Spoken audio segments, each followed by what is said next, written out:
Bueno, muchas gracias, David. La charla de hoy, cómo desarrollar o claves para desarrollar la valentía. La verdad es que la valentía solamente se puede desarrollar de una manera, que es enfrentándonos a cosas que nos dan miedo. Y eso es todo. Gracias por haber venido.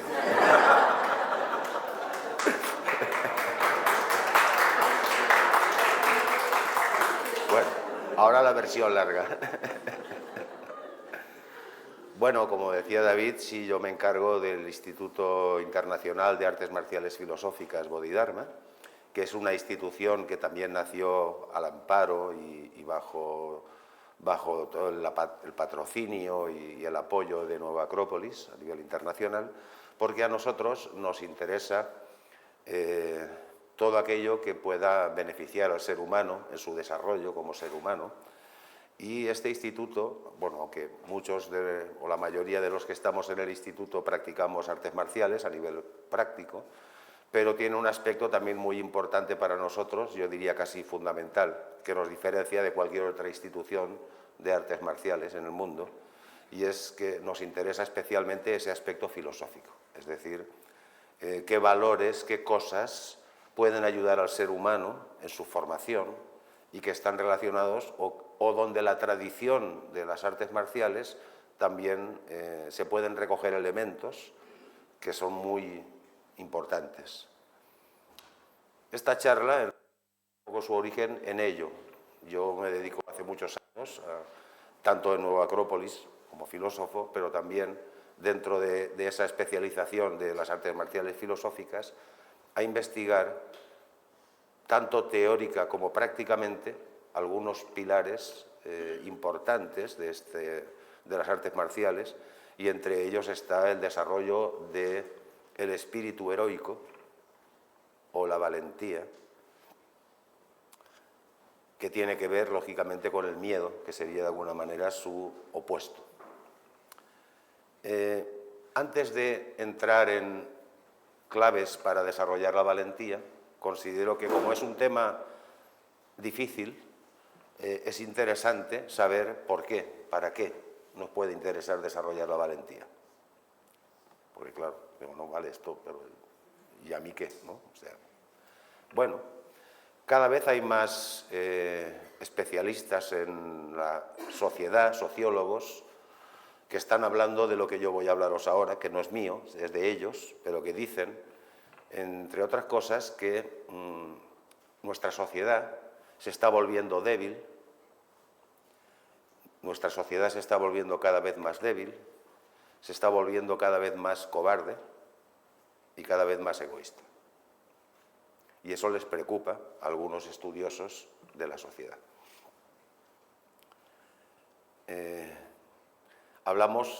Estamos en una sociedad que llamamos del confort, ¿verdad? Donde prima por encima de todo, de alguna manera, el estar bien. Y eso tiene su parte positiva, como todo en la vida, a todos nos gusta estar bien, pero también tiene una parte negativa, y aquí vamos un poco a las consecuencias del no desarrollo de la valentía. Digo esto porque en nuestra sociedad, en los valores que apoya nuestra sociedad, por ejemplo,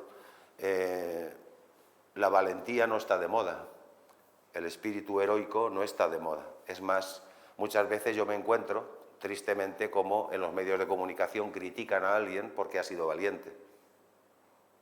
Recuerdo el último caso que recuerdo, porque me impactó y me indignó bastante, era de un señor que, defendiendo a una mujer en la calle, recibió un navajazo.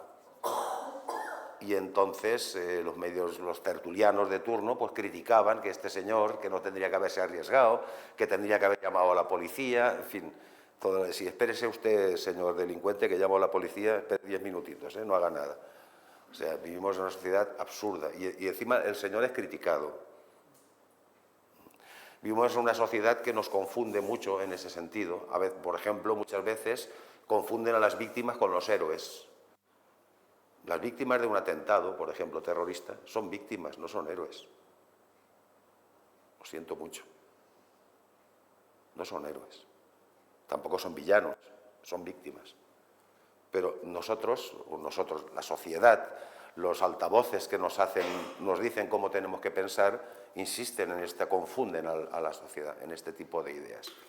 Yo me pregunto y me planteo como ser humano, quizás a los que manejan el sistema, vamos a decirlo así, no me voy a poner en plan conspiranoico, tampoco soy una persona que tiene muchas ideas así conspiranoicas, pero sí es cierto que hay gente de mucho poder, por encima incluso de los políticos, que manejan muchas cosas.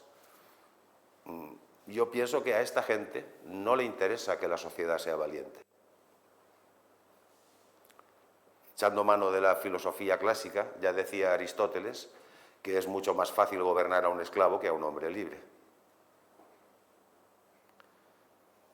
Creo que nos callamos demasiado los seres humanos en este momento y que eso nos hace débiles, nos hace que no seamos capaces de protestar ante las injusticias, a veces indiferentes, cínicos, pero en realidad detrás de eso hay mucha cobardía.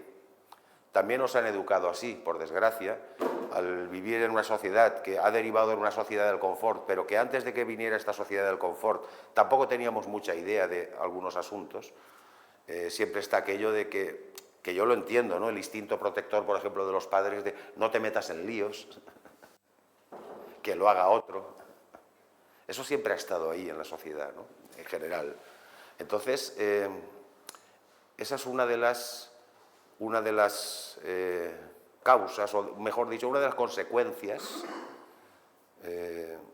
a nivel social negativas de no desarrollar la valentía, de no desarrollar o no tener como valor importante el espíritu heroico. Sí, claro que existe el espíritu heroico y hay seres humanos valientes, por supuesto, no quepa la menor duda, pero no es gracias a que se promueva, sino a que lo tienen en su propia naturaleza. Afortunadamente existen héroes, claro que sí. Igual que a veces un héroe es un niño que está en el hospital con leucemia y está dándoles apoyo emocional a sus padres porque están destrozados. Y a lo mejor el niño tiene más valor y más fortaleza. Bueno, eso es un héroe para mí. Entonces, como os decía antes, para no confundir héroe con víctima, que son cosas muy diferentes. Esa es una de las consecuencias, como os digo, del no desarrollar la valentía. Tener una sociedad cada vez más débil, cada vez más cobarde, y casualmente ellos dicen estas tres palabras, débil, cobarde y egoísta. ¿Tendrán relación estos tres elementos? ¿Se retroalimentarán? Es probable.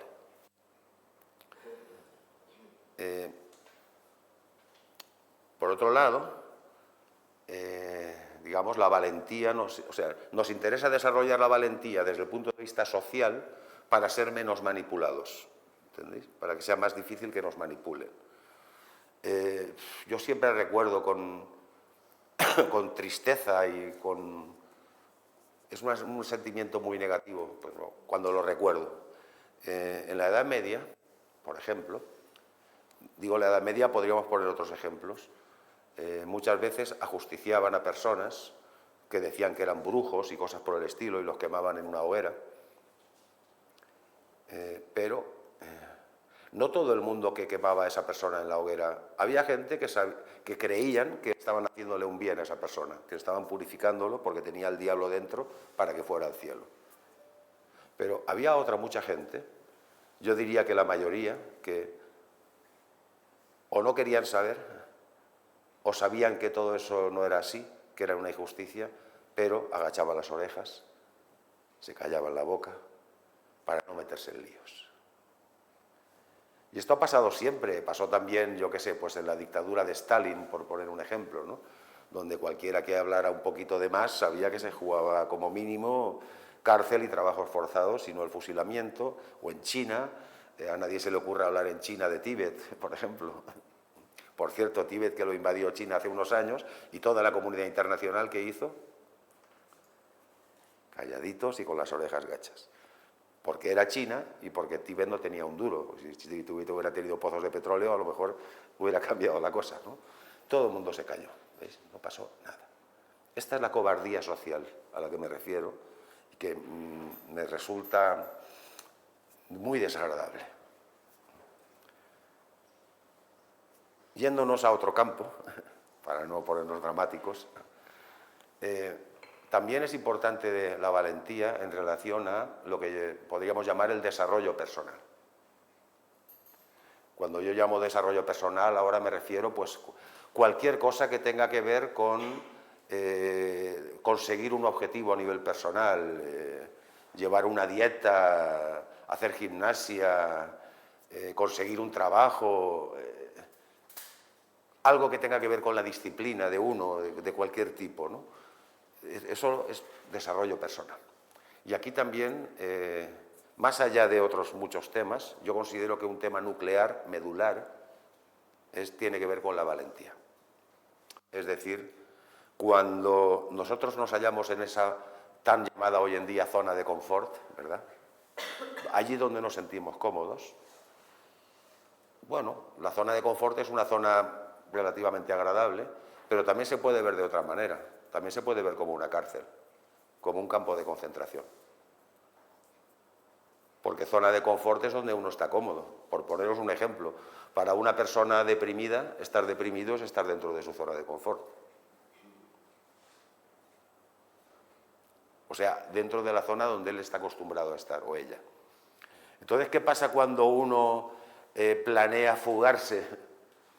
Como las películas aquellas, como La Gran Evasión y todas aquellas, ¿no? Fugarse del campo de concentración donde está confinado, pues enseguida aparece el carcelero. Y el carcelero es el miedo. O sea, para superar nuestros límites a nivel personal, tenemos que saber, más allá de... podemos llenar esta pared de libros que os hablarán de 1000 teorías de cosas, pero si queréis mi opinión y mi experiencia personal, detrás de muchísimas cosas lo que está es el miedo. Miedo al que muchas veces no le ponemos la palabra miedo, porque el miedo también es muy listo y sabe camuflarse y usar otras palabras, otras vestimentas que parezcan un poco menos fuertes, por decirlo así. Pero detrás, la mayor parte de las veces, lo que está... Cuando uno intenta superarse a sí mismo, cuando uno intenta ir más allá, aparece el miedo. Siempre es como, aquí estoy yo. Fijaos que en las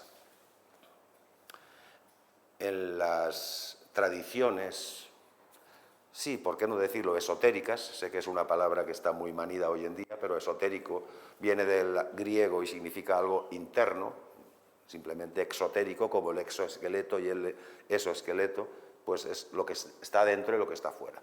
Pues en las tradiciones más esotéricas de la humanidad, por ejemplo, como Egipto y otras, se habla mucho de cruzar puertas, de cruzar umbrales. Hay que cruzar de aquí a aquí. Pero en medio siempre hay un guardián, en medio de la puerta.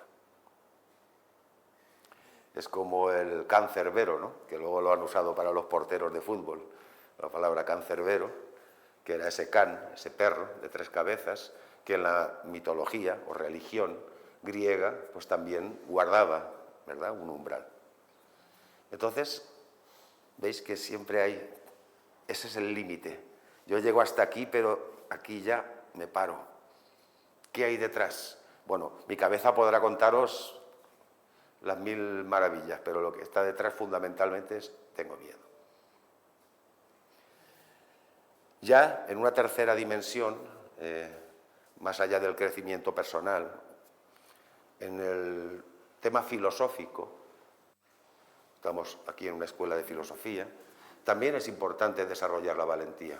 Un filósofo verdadero, que se sienta de verdad filósofo y no simplemente uno que tiene curiosidad por ver lo que pensaban diferentes personas en el mundo. Eso para nosotros no es que sea malo, pero no es ser un filósofo. Un filósofo es un buscador auténtico de la verdad, al menos de las verdades hasta donde él pueda alcanzar de la vida. Un filósofo tiene que aprender a decirse la verdad. Los seres humanos nos autoengañamos muy fácilmente. Y para decirnos la verdad o la verdad que nosotros en ese momento podamos comprender, sin ambajes, sin ropajes, sin adornos, necesitamos ser valientes. O sea, la falta de valor genera un velo a nuestro alrededor. Qué guay, qué bueno que soy, todo es maravilloso. ¿Por qué me pasa esto a mí siendo yo tan maravilloso como soy? Y a lo mejor me tengo que decir que soy perezoso, o que soy cobarde, o que soy egoísta, más de lo que yo pensaba. Y probablemente eso duela, pero también es una especie de prueba de la vida y una prueba filosófica. Y muchos estudiosos, entre ellos la profesora Delia Stenberg, que fue la anterior directora internacional de Nueva Acrópolis, decía que para superar una prueba primero hay que aceptarla. Para superar algo primero hay que aceptarlo. Y aceptarlo para mí es no solo decírtelo, lo tienes que comprar de alguna manera, pero decirte la verdad a ti mismo sin adornos, sin diminutivos. Creo que me entendéis todos un poco a lo que me refiero. Y eso requiere cierto valor, cierta valentía interior para ser honesto con uno mismo. Tampoco, cuidado, porque en esto siempre somos muy subjetivos los seres humanos y en general muy vanidosos, ¿no? Todavía no he escuchado a nadie que diga soy el segundo más torpe de Valencia. Soy el más torpe del mundo, eso lo he escuchado. Pero soy el segundo más torpe, no lo he escuchado nunca. ¿Por qué será? ¿No? ¿Veis? Sí, hasta en eso somos vanidosos, ¿no? Estoy lo peor, no el segundo o el tercero de lo peor, no, soy lo peor. ¿Veis? Ahí falta valentía también. Para ser honestos con uno mismo, hace falta tener valentía, valor. Dicho esto, digamos que, entendiendo que hay tres aspectos en los que nos interesa desarrollar la valentía, el aspecto de como ciudadanos, nos interesa ser valientes para ser menos manipulables, más libres. La libertad, ¿verdad?, que es un valor que tanto se ensalza. A mí me encanta, yo también lo quiero, la libertad. Pero reconozco que para ser libre hay muchas cadenas, digamos, que me atan. Y necesito tener cierto valor para conquistar mi libertad. Tengo que conquistarla. Por otro lado, hablando del crecimiento personal, de lo que hablábamos antes también, yo personalmente considero que en un porcentaje muy alto, por no decir el 100%, un porcentaje muy alto de frustraciones, depresiones, que tan de moda están hoy en día, ¿verdad?, ansiedades. Sabéis que España es el país que más ansiolíticos consume, creo, de Europa, estamos a la cabeza. Bueno, pues yo estoy convencido de que un alto porcentaje de depresiones, ansiedades, frustraciones, incluso suicidios, que también es algo de lo que no se habla en nuestra sociedad, pero sabéis que es un mal muy fuerte. Curiosamente, en los países que no son de primer mundo no se suicida nadie, pero aquí sí, ¿no? Pues yo creo que todo eso se solucionaría bastante con un poquito de valentía, con un poquito de valor. Si los seres humanos tuviéramos un poco más de valor, seríamos capaces de salir de esas situaciones. Y por eso os decía que el valor, o desarrollar el valor, la valentía personal, es un bien muy terapéutico y muy valioso para el desarrollo del ser humano, al menos en mi opinión y en mi experiencia de vida.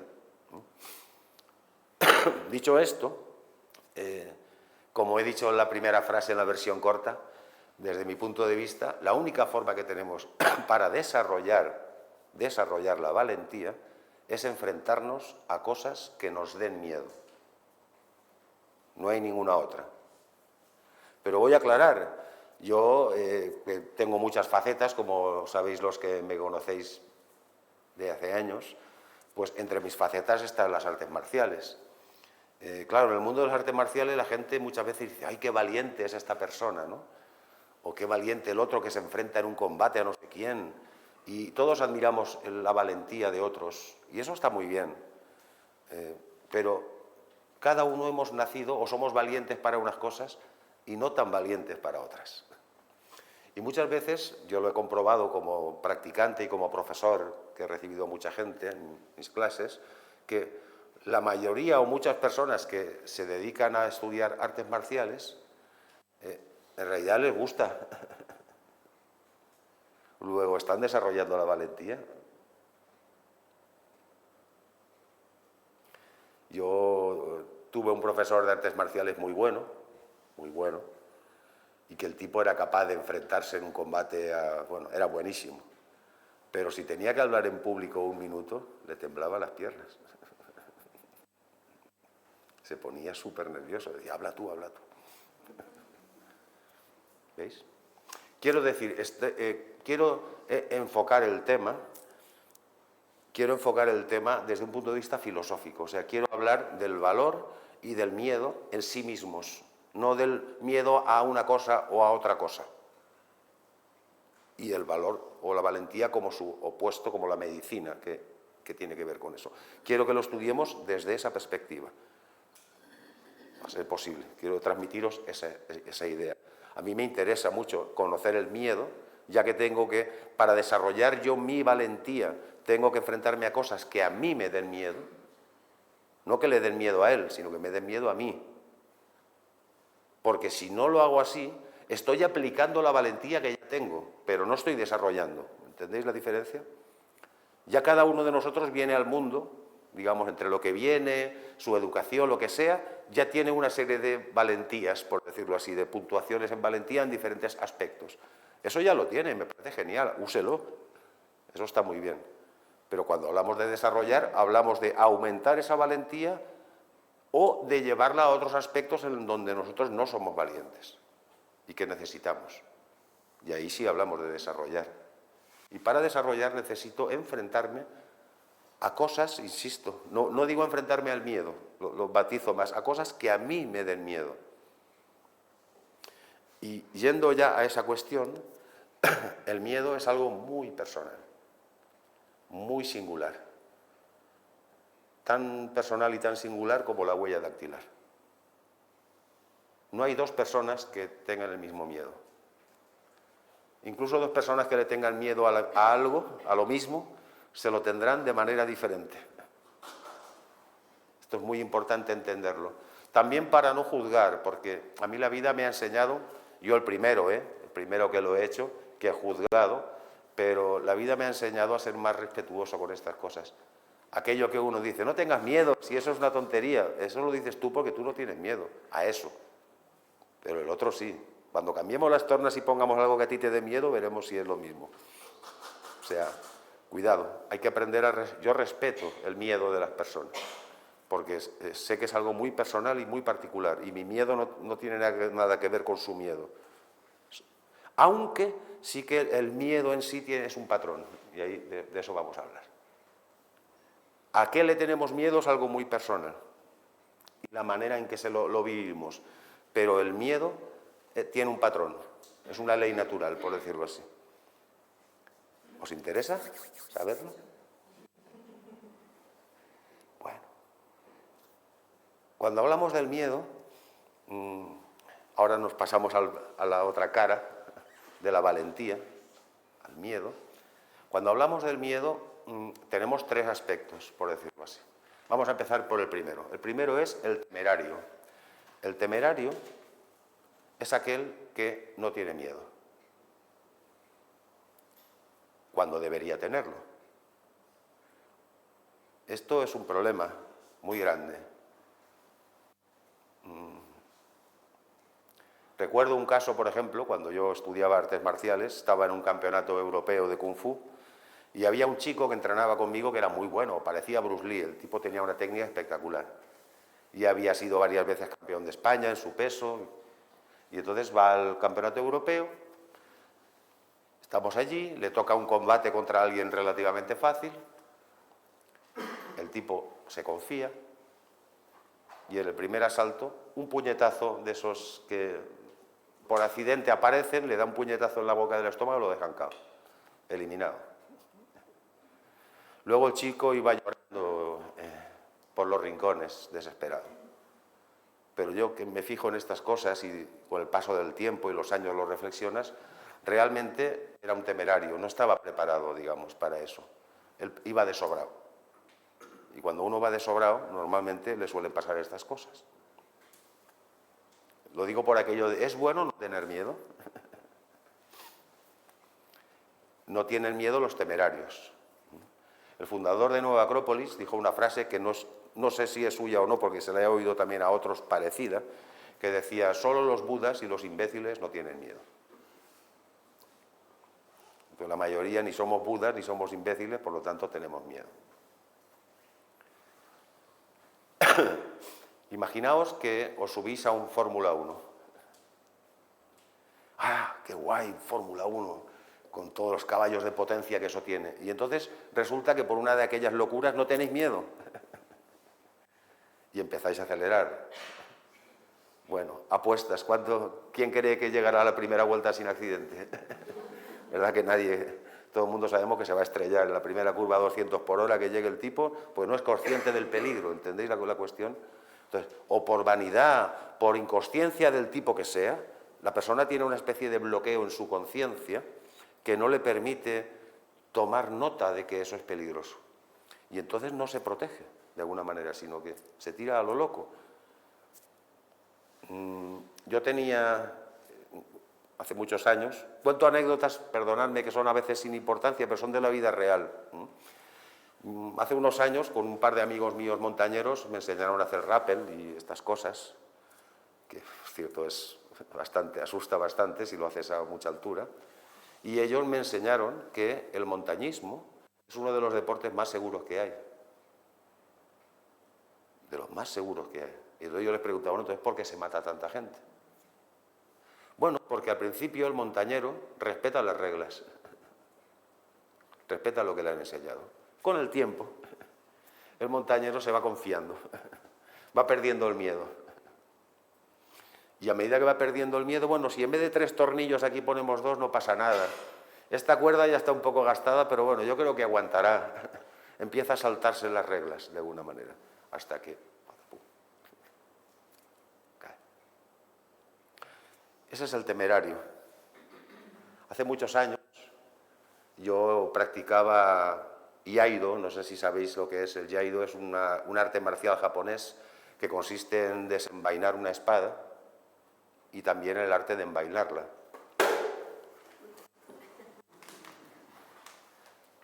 Es un arte tradicional japonés, de los samuráis, ¿sí? Bueno, este arte hoy en día se practica normalmente con una espada que no tiene filo. Pero mi maestro, Michele Echenique, del cual traduje el libro Cómo enfrentar el miedo, que lo tenéis ahí en la exposición, aprovecho ya que lo traduje yo para hacer publicidad. Él me enseñó un estilo de artes marciales de Iaido muy tradicional japonés, que había muy pocos practicantes, porque era muy tradicional, donde ahí se entrenaba con una espada afilada, no con una espada de mentirijillas, digamos, para practicar, sino una espada de verdad. Y entonces yo aprendí ese arte y estaba practicando. Pasó el tiempo y un día estaba practicando yo solo en un dojo, un gimnasio que tenía yo entonces en Castellón. Ya llevaba tiempo practicando y entonces pues me puse a practicar y mi cabeza no estaba del todo centrada. Entonces en un momento determinado, sabéis que una de las características de este arte es que cuando envainas la espada lo tienes que hacer sin mirar, no puedes mirar, sino que tienes que hacerlo con un determinado, con el toque de la mano y luego envainar, sin mirar. Entonces yo envainé sin mirar y sentí un chic. Mi espada, que cortaba como una guillet, pues me fastidié, casi me corto un dedo, sin darme cuenta. Pero, más allá de la desgracia, pues aprendí algo. Luego lo comentaba con mi maestro y todo eso, él me lo decía. Dice, mira, al poder hay que tratarlo con respeto. Si le faltas el respeto al poder, el poder te hará daño. Si tienes respeto, cuando estás trabajando con algo poderoso, no te pasará nada. Lo digo por lo de los temerarios, la falta de miedo hizo que yo me cortara. ¿Entendéis? Los que nos gustan, a mí me gustan bastante también ver deportes. Antes lo hablaba con David, que él también jugaba al pádel, igual que yo también juego al pádel. Jugaba tenis de jovencito. Tanto en el tenis como en el pádel se ve algo muy curioso, y si no, tú me lo confirmarás. Muchas veces hay un equipo que está jugando contra otro y están muy igualados, y de repente uno de los dos gana. Y cuando gana, se acaba el set, lo que se llama el set, que es una parte del... ¿vale? Ya está cubierto ese set, ahora vamos a jugar un segundo set. Muchas veces las personas que han ganado en el segundo set pegan un bajón. Se confían. Bueno, ya tenemos un respaldo, ya no estamos como contra la espada y la pared, entre la espada y la pared, y por lo tanto ya... Ahora se supone que estamos más seguros. Y por ahí pierden. En el fútbol pasa igual, muchas veces dos equipos están luchando mucho, y de repente uno de los dos equipos mete un gol. Claro, los otros que dicen enseguida, bueno, ya tenemos un gol, tenemos más seguridad que antes, porque tenemos un gol en reserva. Y muchas veces pierden el miedo. Y en ese perder el miedo, no siempre, pero pasa más de lo que parece, ese perder el miedo les hace bajar. Y por ahí les viene la desgracia, digamos, les viene algo que no debería pasar.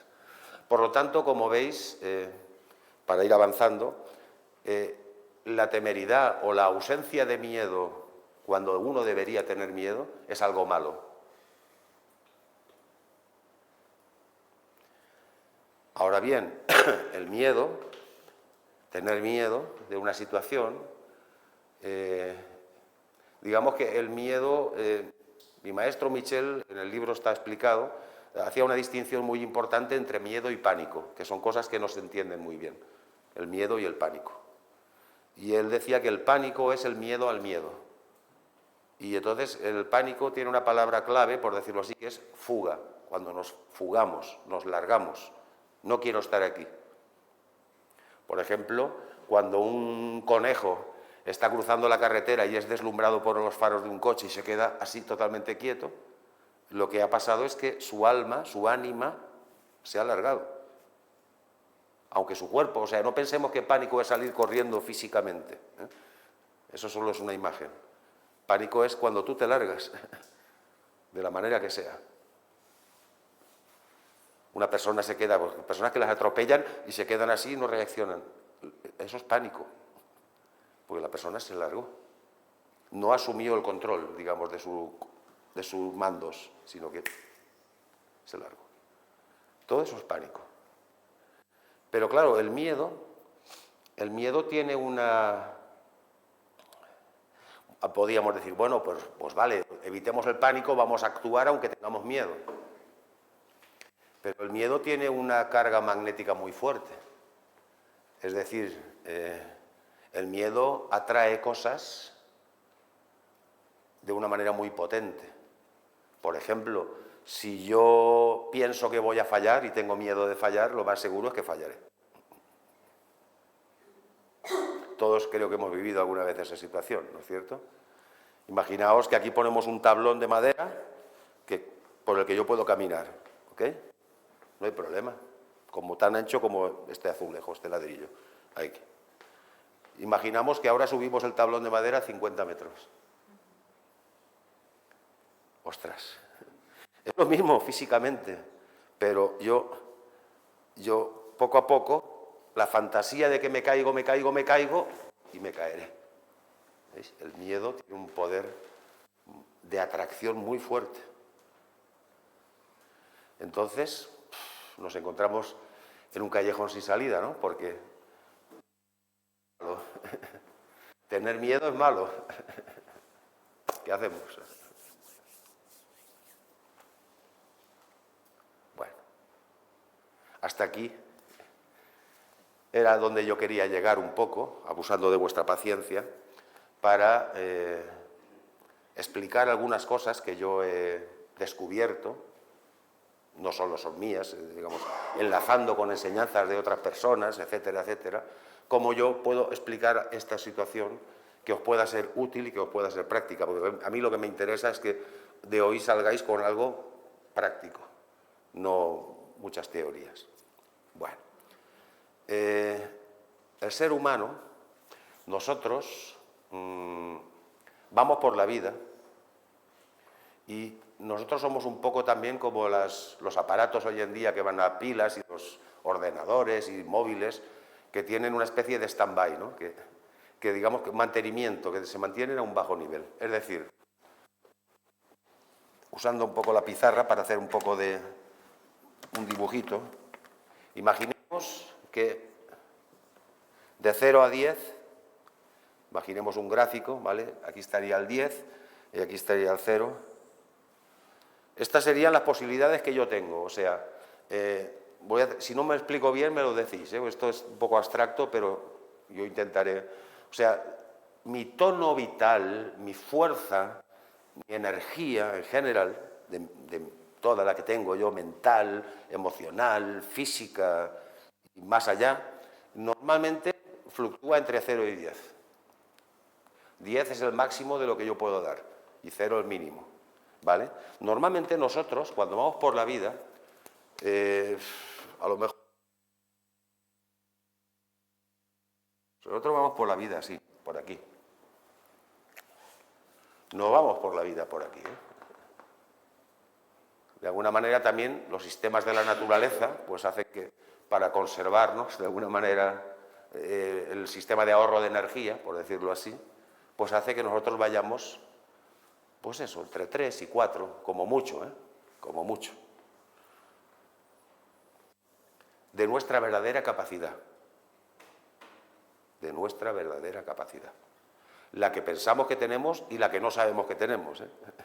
Que es mucha más de la que nosotros pensamos.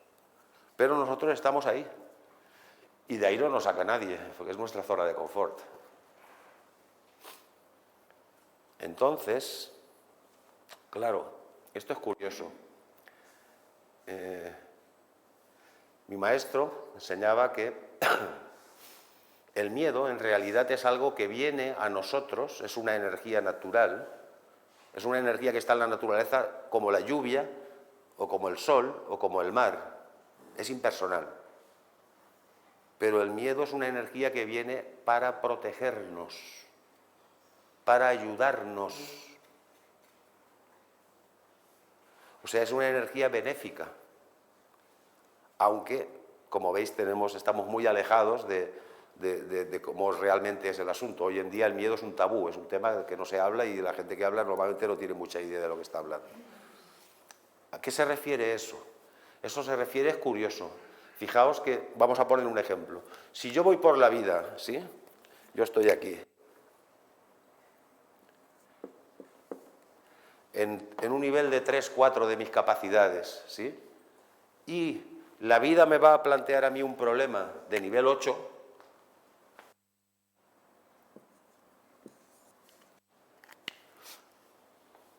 ahí está el problema de nivel 8, que es lo que me viene. Pero yo estoy aquí, aquí abajo. Voy a fracasar rotundamente. Entonces la vida es como el miedo es como un despertador que viene y me dice: despierta, espabila, porque lo que te viene es un problema de nivel 8. Y te sacude. Claro que es desagradable. ¿No os ha pasado nunca que estáis durmiendo tan plácidamente en la cama y de repente alguien os dice: despierta, despierta, que ostras, qué desagradable es, ¿no? Pues de alguna manera nosotros vamos por la vida como medio dormidos, o con muchas potencias nuestras dormidas o latentes. Y entonces estamos aquí. Y la vida, que es benefactora y benéfica con nosotros, viene a despertarnos a través del miedo. Y nos dice: espabila. ¿Qué pasa? Que cuando viene el miedo, que es una sensación desagradable, nosotros o nos asustamos del miedo, o lo rechazamos, o nos entregamos, como si fuéramos una víctima. Yo estuve dudando mucho cuando puse el título en español a ese libro, de cómo enfrentar el miedo, y después de muchas vueltas, al final decidimos poner ese título específicamente, porque para nosotros la clave de lo que está en el libro era enfrentar. Enfrentar. Coger el toro por los cuernos. De frente. ¿Vale? Fijaos que es muy curioso, cuando yo el miedo me aprieta. Cuando el miedo me aprieta pueden pasar dos cosas. Esto es como, hay un dicho que dice, si tú coges un tubo de pasta de dientes y lo aprietas, la pasta de dientes saldrá. No se sabe si por arriba o por abajo, pero por algún sitio saldrá. Esto es parecido. El miedo es una especie de opresión, apretarte, te aprieta. Ahora, esa pasta saldrá por arriba o saldrá por abajo, esa es la cuestión. Pero la cuestión es que cuando tú aceptas eso y tu nivel de, en vez de estar en el 3 o en el 4, por ejemplo, ya, yo estoy aquí o en el 8,5, el miedo, y esto es comprobable, ¿eh? El miedo desaparece, porque ya no hace falta. Este es el quid de la cuestión. O sea, el miedo vendrá, y el miedo es bueno que venga, aunque es como hay medicinas que son un poco amargas, ¿verdad? Pero sabemos que es medicina, que la necesitamos para curarnos. El miedo vendrá, y es así, amargo, áspero. Y tenemos que saber que solamente hay dos posibilidades. O lo compramos, o lo intentamos rechazar o huir de él. Ahí saldrá por abajo. Michel Echenique decía una frase que para mí es fundamental en esto, que es que el pánico, o sea, la no aceptación del miedo, inhibe los instintos naturales de supervivencia del ser humano. El pánico inhibe, bloquea, mata la capacidad de supervivencia de un ser humano, que es muy poderoso. De ahí la importancia de aprender a lidiar, a relacionarse con el miedo y a saber qué nos está pidiendo el miedo. Porque el miedo, cuando viene, como os digo, es áspero y desagradable y normalmente ataca mucho nuestros fantasmas, nuestras fantasías. Uf, tengo que hablar con tal persona, pero uf, no saldrá bien, seguro que no lo consigo, no sé qué. Os voy a contar una pequeña experiencia personal, que yo creo que siempre, al final, bueno, es de lo más cercano, creo que todos nos entendemos. Como yo también soy uno más, pues no nos entendemos.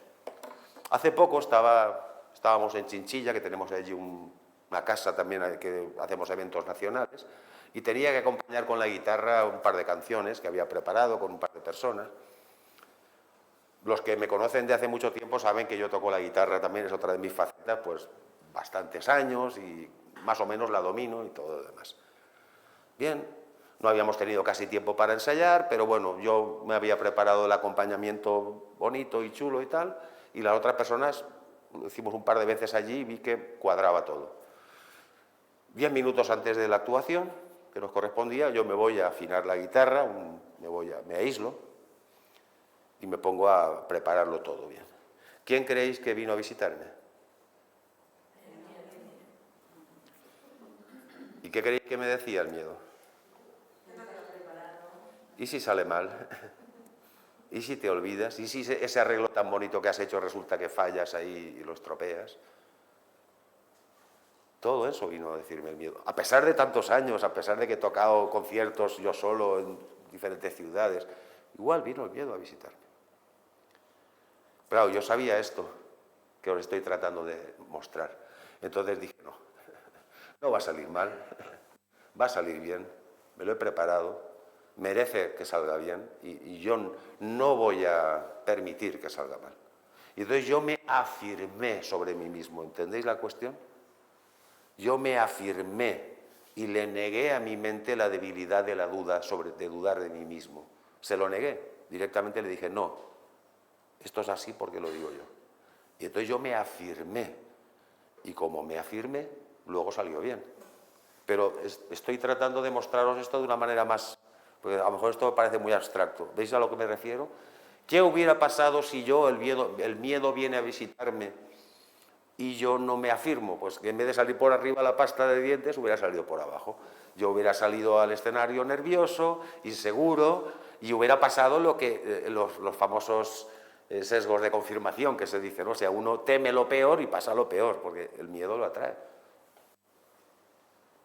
Entonces, me gustaría transmitiros dentro de esto y del pequeño conocimiento del miedo, que es algo muy secreto y muy difícil, probablemente la emoción más compleja que tenga el ser humano, pero dentro de eso,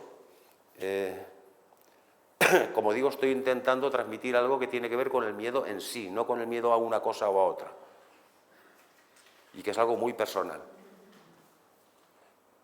Lo que tenemos que vencer no es una situación que nos da miedo. Lo que tenemos que vencer es el miedo que nos da la situación. ¿Entendéis la diferencia? El problema no es la situación, el problema es el miedo. En el miedo es donde está la prueba. Si la pasas, te salvas. Muchas veces, porque no entendemos esto, nosotros renunciamos a luchar antes de luchar, porque tenemos miedo. Y eso nos hace muchas veces que dilatemos cosas, sueños, que nos empequeñezcamos y que no nos atrevamos a vivir lo que nos gustaría vivir, por aquello de, ¿y si sale mal? ¿Entendéis? No me lo merezco, no me siento suficientemente fuerte para hacerlo, y todo eso nos va bloqueando. Y en realidad el mensaje del miedo es: vénceme para ser más fuerte y así puedes vencer en lo que te espera detrás de mí. Hay un estratega chino que dentro de su estrategia, creo que es en este caso Sun Tzu, que dice: vence primero, lucha después. Yo ya vencí antes de salir al escenario, pero vencí porque me negué a claudicar ante los fantasmas de mi cabeza que estaban producidos por el miedo. Dije no. Esto no es racional, ¿entendéis? Aquí interviene más la voluntad. El miedo y todo lo que tiene que ver con el miedo y su antídoto, la valentía, etcétera, son temas no racionales. Pero recordad también que nosotros, nuestra sociedad, desde la Ilustración más o menos, no vamos a hacer ahora digamos, filosofía de la historia, pero más o menos desde esa época se estableció, que es cuando ya luego empieza a aparecer el método científico, etcétera, etcétera, que la razón era el techo del ser humano. Eso se estableció así. Claro, hoy en día ya hay mucha gente que también no piensa tal cual, pero el ser humano tiene otras cosas aparte de la razón, y algunas que están incluso por encima de la razón. La voluntad es un poder superior a la razón. Y si la voluntad dice no a los fantasmas de la mente no tiene más remedio que callarse y decir vale. Pero eso es una prueba, ¿lo veis? Me podréis decir desde el punto de vista racional, ¿existían las mismas posibilidades de que algo salga bien o de que salga mal? ¿No es cierto? Pero la verdad es que cuando te afirmas las cosas salen bien. Eso cualquiera que es músico lo sabe. Un pianista, por ejemplo, ¿sabes las notas que toca un pianista en un concierto a lo largo de una hora? Y que no se equivoca. ¿Sabes cuántas posibilidades hay de que se equivoque? Y de que se olvide de un pasaje o de que pase algo. Pero si la persona se afirma sobre sí misma, claro, tiene que tener una técnica, etcétera, pero a pesar de la técnica, esto es muy fácil, o sea, estamos en un mundo de incertidumbre, ¿entendéis? Si la persona se afirma y dice esto es así, esto lo voy a hacer, lo hace. Pero al hacer eso, la persona no está aquí, ¿veis? El pianista cuando va a tocar no está aquí, está aquí. Porque si está aquí, se convertirá en un temerario y entonces pasarán cosas malas, porque no tiene miedo. Entonces hay dos niveles, por decirlo así. Uno que está por debajo del miedo, el no tener miedo, y el otro es el no tener miedo porque lo has superado, que es diferente. Uno está por debajo del miedo y el otro por encima del miedo. Y ahí está la cuestión. El que está por encima del miedo es el bueno. Ahí no tener miedo no pasa nada. Porque no hace falta el miedo. Insisto que cuando tú subes aquí arriba, el miedo desaparece.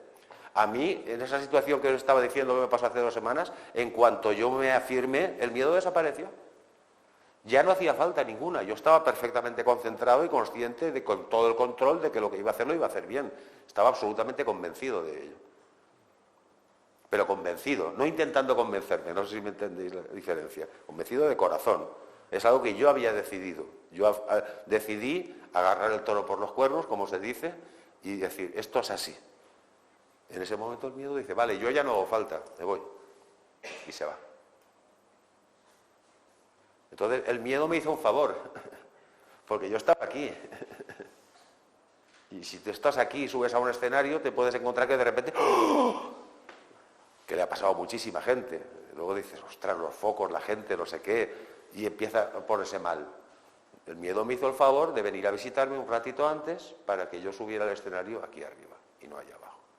Y entonces ya no hay peligro. El miedo me protegió. Saber lidiar con el miedo, saber relacionarme bien con él, me protegió. ¿Entendéis? Entonces, yo creo que es muy saludable, incluso está muy relacionado con la felicidad del ser humano, el tratar de desarrollar nuestra propia valentía en aquellos aspectos a lo mejor que más falta nos puede hacer. Desarrollar un cierto espíritu heroico nos hace a los seres humanos en general más alegres, más renovados, menos viejos,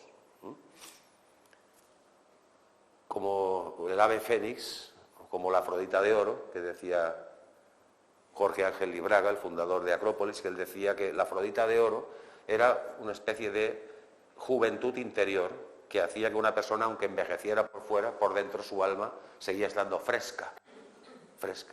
Bueno, quizá una de las cosas que más arruguen el alma, y esto lo dijo un general norteamericano, que no era filósofo, pero era un militar, héroe de la Segunda Guerra Mundial, cuando se retiró y tenía 80 años ya o por ahí, él dijo que lo que más arrugaba el alma era renunciar a tus sueños, no la edad física. Era un tipo que había estado en muchos campos de batalla, sabéis que se había jugado la vida muchas veces. A mí me sorprendió cuando lo escuché. Este tipo le dijo eso, que las arrugas del alma se producían. Entonces quizás el ceder tanto al miedo, el ser tan esclavo del miedo, el tenerle tanto miedo al miedo, a la vida, nos haga pequeños, nos haga grises, poco luminosos, nos haga tristes y nos haga viejos en el peor sentido de la palabra. Y es por ello que, para terminar esta charla, mi ilusión de hoy era transmitir estas cosas. Yo suelo aplicar la estrategia de la vacuna. ¿Sabéis cuál es la estrategia de la vacuna, no? Inocular un virus debilitado. Y entonces yo os digo, si queréis practicar un poquito esto, porque si no lo practicáis no os va a servir de mucho, quizá de nada, porque yo creo que estos temas relacionados con la valentía y el miedo, en un 75% por lo menos son temas prácticos, vivenciales, que por más teoría que tengas, hasta que no estás delante del toro no lo ves. Hay que vivirlo. Pues yo os recomiendo, primero, dos cosas. Trabajar con los pequeños miedos, con los miedos cotidianos. Y para eso hace falta dos cosas. La primera, reconocerlos. Los miedos se camuflan muy bien, ¿eh? ¿Tenemos excusas? ¿Ponemos justificaciones a las cosas? Yo apostaría a que en un 90 o más % de las nuestras excusas y nuestras justificaciones, detrás de ellas está el miedo, directamente. Entonces, en vez de decir, esto no me siento preparado, esto podríamos decirnos a nosotros mismos, esto es que me da miedo. Nos da miedo fallar, nos da miedo no hacerlo bien, ¿verdad? Nos da miedo muchas cosas. Digámonos la verdad. Porque vivimos en un mundo, insisto, donde el miedo es un tabú, porque parece que tener miedo es de cobardes, y eso es absolutamente falso. Para vencer el miedo hay que tener miedo, si no, o sea, el valiente tiene miedo, si no, no podría ser valiente. Tener miedo no es de cobarde, de cobardes es no lidiar con el miedo, no querer saber nada de él, pero tener miedo es de valientes, no de cobardes. Entonces, tengo miedo, esta situación me da miedo. Entonces, imaginemos que es cualquier cosa, ¿eh? Yo tengo miedo a muchísimas cosas, pero aprovechar para entrenar. Ostras, ¿qué pasaría si ahora mismo, porque, ¿qué estás pensando? Es que me saldrá mal, es que no sé ni por dónde empezar, es que no sé qué. Escucha toda esa fantasía, esos fantasmas, y dite a ti mismo, no, me saldrá bien, yo puedo hacerlo. Afirmarse. Afirmarse es ganar seguridad personal. Y nosotros como seres humanos somos muy inestables, no sé si me entendéis. Podemos estar aquí y 5 minutos después podemos estar aquí. aunque 5 minutos después podemos estar otra vez abajo. Entonces es importante que hagamos un esfuerzo interior por afirmarnos y decirnos lo que nos tenemos que decir, más allá de lo que piense nuestra pequeña razón, porque todos los seres humanos somos mucho más poderosos de lo que nosotros mismos pensamos. Pero podemos estar con el miedo preparándonos para la vida, como decía también mi maestro Michel, preparándonos para la vida hasta que un buen día morimos. Qué pena, ¿no? Estuvimos preparados toda la vida y ya nos morimos y no hicimos nada. Entonces, me gustaría, para ir sintetizando, dejar esas pequeñas cosas. Una, que el miedo es una fuerza de la naturaleza, como el sol, como el rayo, como la lluvia. Es una fuerza. Y que cuando viene a visitarnos, viene a hacernos un favor. Viene a hacernos un favor. Nos viene a decir, despierta, espabila. Porque seguramente te vas a enfrentar a un peligro, X. Y cuando estás concentrado, cuando subes para arriba y te concentras, evitas el peligro. Luego el miedo es un protector. Por otro lado, si nosotros huimos, el pánico, imaginamos que yo tengo que enfrentarme a una situación, hay veces que no puedo eludir la situación. Yo tenía que estar hoy aquí a las 7:30 para dar una charla y no puedo decir, bueno, como hoy no me siento muy bien, ya la daré mañana. Pero hay otras situaciones, ¿verdad?, que todos sabemos que, bueno, esto si no lo hago hoy lo puedo hacer mañana, total, no pasa nada. Tened en cuenta una cosa, cada vez que huimos del miedo, la bola se hace más grande. Y cuando lo vuelvas a huir, se va a hacer más grande. Y al revés, cuando te acercas al problema y agarras el valor, la bola se hace más pequeña. La bola se hace más pequeña, la bola se hace más pequeña. Y esto es una enseñanza que hay que vivir. Hay que reflexionar, pero también hay que vivir. Entenderlo vivencialmente. Cuando te alejas del problema por miedo, el problema se va haciendo más gordo. Cuando tú te remangas y dices, se acabó, y vas hacia él, a medida que te acercas, dices, es aquello de, el león no es tan fiero como lo pintan, ¿no? Dice una frase. Entonces se va haciendo más pequeño, se va haciendo más pequeño. Y por último, terminar con una enseñanza, pequeña no, de la cultura griega. Sabéis que los griegos, entre otras cosas, pues tenían su religión, que nosotros a veces llamamos ahora mitología, y donde escondían muchas enseñanzas en clave, digamos, muy secretas, ¿no?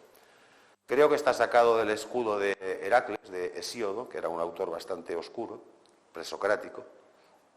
Hay un texto que es el escudo de Heracles, donde Hesíodo narra que Ares, el dios de la guerra, cuando va a la batalla, él tiene 2 hijos, Deimos y Fobos. Fijaos qué casualidad que cuando descubren Marte y todo lo demás, luego resulta que tiene 2 satélites, ni tiene 3, ni 4, ni 1, tiene 2. O sea, pero los griegos ya lo sabían, pero ¿cómo lo sabían? No tenemos ni idea, pero lo sabían. Tenía 2 hijos, Deimos y Fobos. Entonces dice en la enseñanza que cuando los hombres están a punto de empezar la batalla, llega Ares con su carro y manda a sus 2 hijos por delante. Primero manda a Fobos, que es el miedo. Y entonces muchos soldados se aterrorizan ante Fobos, ante el miedo, y salen huyendo. Y entonces llega Deimos, que es el espanto, y los va segando como si fuera como una guadaña. O sea, mata a los que no superaron la prueba de Fobos, pero a los que superaron la prueba de Fobos los deja en paz. Ahí está hablando de una enseñanza muy profunda. O sea, Fobos, el miedo es una prueba. Si te afirmas y te aguantas y eres capaz de soportarla, la vida te deja en paz, vamos a decirlo así. Si tratas de huir, de escapar, entonces es normalmente cuando te pasan cosas malas. Y bueno, nada más que invitaros mañana, que tendremos un pequeño taller práctico para, de estas pequeñas cosas que hemos visto, poderlas ver en la práctica, aclarar a todo el mundo que es algo que, aunque es bastante difícil, yo he podido diseñar un taller que se adapte a todas las personas, o sea, no hace falta tener una condición física especial ni nada por el estilo, pero donde todos vamos a vivir un poquito la experiencia del miedo, que decíamos antes, y también cómo afirmarnos y comprobar, como decíamos hoy, que cuando uno sale por arriba del miedo y lo supera el miedo, aparece el poder. Y de verdad que nosotros, en Nueva Acrópolis, soñamos con un mundo mejor, no digo perfecto, pero sí mejor, bastante mejor del que tenemos hoy en día, y para ello sabemos y soñamos con que los seres humanos podemos llegar a ser mejores de lo que somos. Y cuando digo mejores me refiero en todos los sentidos, también en el ámbito de la salud, en su amplitud, y de la felicidad, de la realización. Pienso que cuando el ser humano desarrolla naturalmente esa faceta heroica en sí mismo, se vuelve más profundo, menos víctima de las circunstancias y más feliz en el sentido de una felicidad interior, de satisfacción personal, de más hecho por dentro, no sé si me explico, más sólido. Hay una enseñanza del mundo de los guerreros que dice que, le dice un maestro a un discípulo, la muerte, cuando llega a los seres humanos, los coge del pelo y se los lleva a rastras. Pero al guerrero no puede hacerle eso. Al guerrero para llevárselo tiene que luchar. Tiene que luchar y vencerlo. El guerrero no se entrega ni a la muerte. O sea, hasta la muerte, si quiere llevárselo, se lo tiene que ganar. Bueno, muchas gracias por vuestra amabilidad.